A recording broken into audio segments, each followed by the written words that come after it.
बदलापूर शहरात अत्याचाराविरोधात बदलापूरकरांनी आंदोलन पुकारलं होतं। काल आपण जर बघितलं मोठ्या प्रमाणात आंदोलन केलं होतं। त्यानंतर रेल रोको देखील केली होती।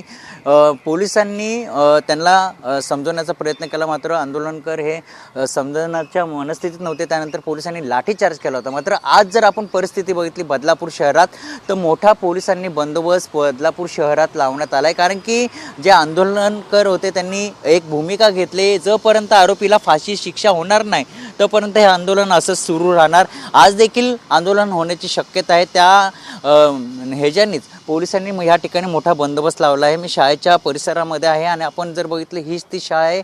या शाळेमध्ये 2 लहान चिमुकलीवर लैंगिक अत्याचार झाला होता आणि त्या विरोधात हे बदलापूरकर रस्त्यावर उतरले होते। मात्र आज शाळेमध्ये देखील आपण पोलिसांचा बंदोबस्त या ठिकाणी पाहत आहोत, कारण की ह्या शाळेची काल तोडफोड देखील करण्यात आली होती। परत अनुचित प्रकार घडू नये ह्या दृष्टिकोनातून ह्या ठिकाणी पोलिसांचा बंदोबस्त बदलापूर शहरात पाहायला मिळत आहे।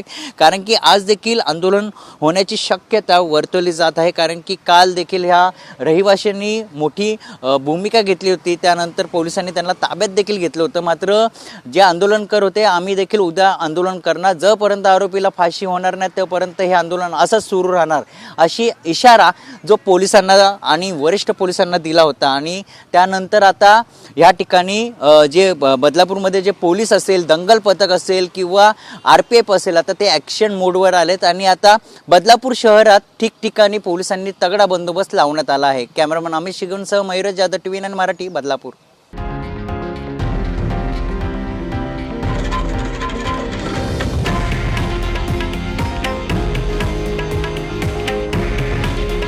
हे आहे देशातील नंबर 1 न्यूज नेटवर्क आणि आपण पाहत आहात TV9 मराठी। काळजी तुमची, हित महाराष्ट्राचं।